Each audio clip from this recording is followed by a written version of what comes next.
I guess this is the moment we've been waiting for, huh?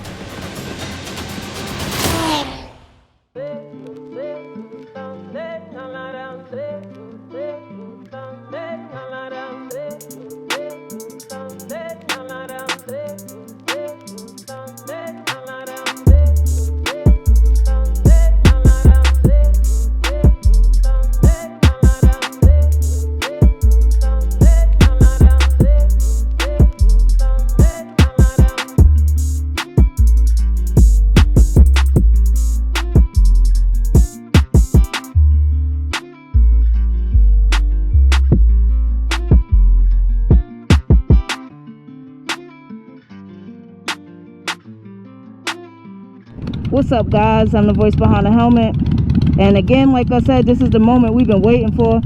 So a lot of people say this is a downgrade. Granted, going from a 1000cc bike to a 300cc bike, you know, I get it, but in my opinion, I'd rather be able to do much more, have much more fun, and be fast on a smaller bike, and opposed to being mediocre on the leader bike that I did have.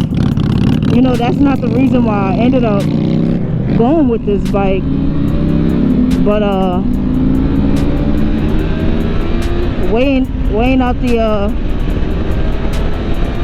high ends of it, it's not a downgrade to me, especially with the capabilities.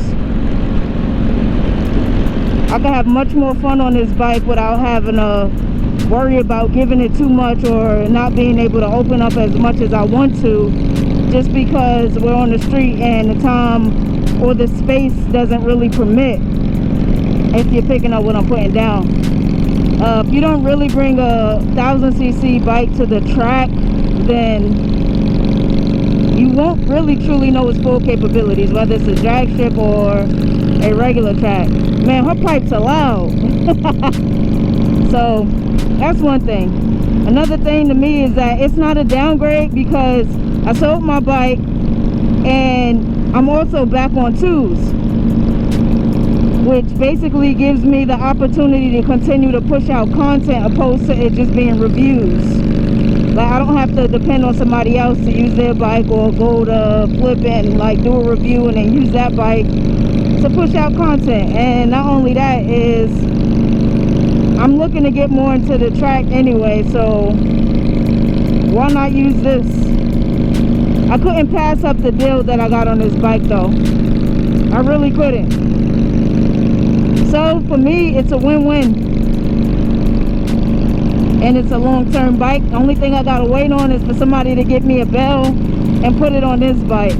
I did leave my bell on my ZX10, so that way the next person who actually end up with the bike is already blessed and is blessed over by me. And my brother's the one who actually gave me that bell, so you know, just cheers and blessings to that person. But this bike is super fun. I do got some, you know, plans and future mods for this bike, especially if I'm gonna put it on the track.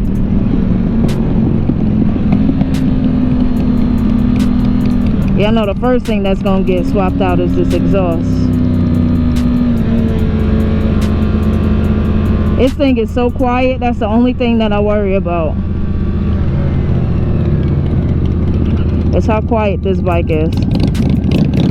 Other than that, this bike is super fun, and I have not a single regret on my end.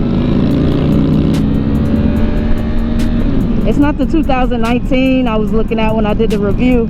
As y'all can tell, when I did that review, I was so in love with this R3. A lot of people say, like, you know, I like to be away from traffic, that's why I need an R6 and above. But think about it, you got your cruisers like the Sportsters who does the same speed as this. So at that point, is it just an excuse or what?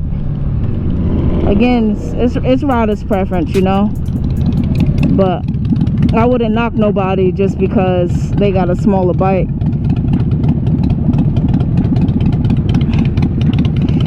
Hey, I will put this out there. See me in the curbs.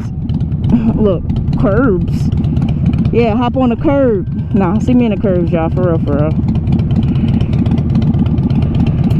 But that is why I got this bike. so that way I can have something to still ride on and it still be super fun for me. I still could push out content. Got a great deal on this. It didn't put me in a bond financially, and I'm looking to get into more track days, so it's a win-win.